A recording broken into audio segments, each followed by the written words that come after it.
کہ ایک سال ہم آپ کے رب کی عبادت کر لیں گے اور اگلے سال ٹٹ فار ٹیٹ آپ ہمارے جو بت ہیں یا جو ہمارے خدا ہیں ان کی آپ عبادت کریں. ایسے بندے کو اسلامک ٹرمینالوجی میں کافر کہتے ہیں.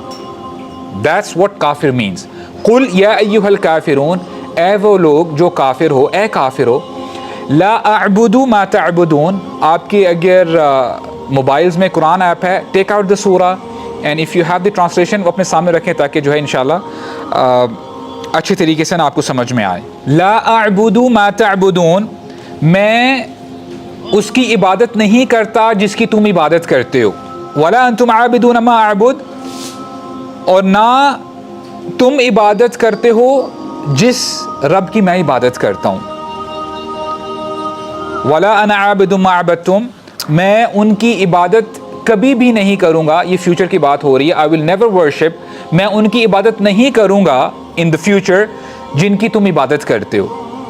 ولا انتم عابدون ما اعبد، اور نہ ہی تم عبادت کرو گے جس کی میں عبادت کرتا ہوں، یعنی اللہ سبحانہ و تعالیٰ کی. لکم دینکم ولی دین، تمہارے لیے تمہارا وے آف لائف ہے، تمہارے لیے تمہارا دین ہے، اور میرے لیے میرا وے آف لائف ہے، میرا دین ہے.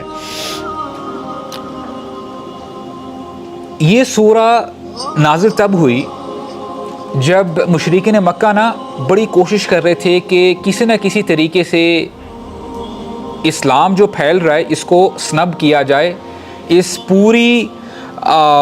پوری مہم کو بس سیٹل ڈاؤن کیا جائے، رائٹ، یہ آگے نہ بڑھنے پائے. مختلف حربے آزمائے گئے.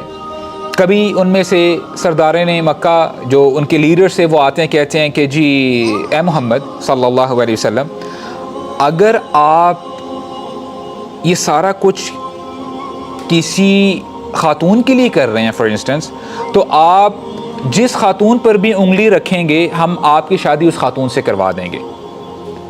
اچھا، جب یہ جو ہے ان کا پلان فیل ہو گیا تو پھر انہوں نے کیا کہا کہ اگر آپ بادشاہت چاہتے ہیں ہم آپ کو اپنا بادشاہ بھی بنا دیں گے، ہم تسلیم کر لیں گے. یعنی ڈفرینٹ انہوں نے ٹیکٹکس استعمال کی، کوئی بھی کام نہیں آ رہی. اور پھر ایونچولی انہوں نے یہ کہا کہ آپ ایسا کیوں نہیں کر لیتے کہ ایک سال ہم آپ کے رب کی عبادت کر لیں گے اور اگلے سال ٹٹ فار ٹیٹ آپ ہمارے جو بت ہیں یا جو ہمارے خدا ہیں ان کی آپ عبادت کر لیں. میننگ گیو اینڈ ٹیک والا معاملہ. تو یہ جب انہوں نے آگے جو ہے جب آفر رکھی تو اللہ سبحانہ و تعالیٰ نے یہ سورہ نازل فرمائی، اور یہ براءت ہے، بیزاری ہے. Meaning there will be never give and take when it comes to توحید. کمپرومائز کبھی نہیں ہو سکتا. اور جب آپ مکی قرآن پڑھتے ہو تو آپ کو پورے مکی قرآن میں آپ کو یہ ہنٹ ملے گی، یا تو سٹل طریقے سے ملے گی یا کلیئر کٹ ملے گی کہ اے نبی آپ جھک مت جائیے گا ان کے سامنے، آپ ڈنکی کی چوٹ میں دین کی دعوت دیں.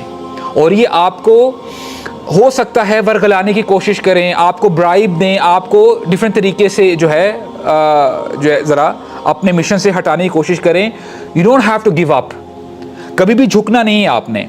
تو ہمارے لیے میسج یہ ہے کہ ہمارے دین میں جو سب سے موسٹ امپورٹنٹ ایلیمنٹ ہے وہ کیا ہے؟ وہ توحید ہے. There should be never give and take when it comes to توحید. اگر یہ کمپرومائز ہو گیا تو پھر آپ چاہے بہت اچھے نمازی بھی ہیں، آپ ڈھیروں زکوٰۃ نکال رہے ہیں، آپ یعنی سالانہ حج بھی کرتے جا رہے ہو اور آپ نے ڈھیروں حج کیے ہیں، کوئی ایسا سال جاتے نہیں آپ جو ہے مگر یہ کہ حج کر رہے ہو، اگر آپ کی توحید کمپرومائزڈ ہے then everything will be multiplied by 0. اس کی کوئی ویلیو نہیں ہوگی اللہ تعالیٰ کے ہاں.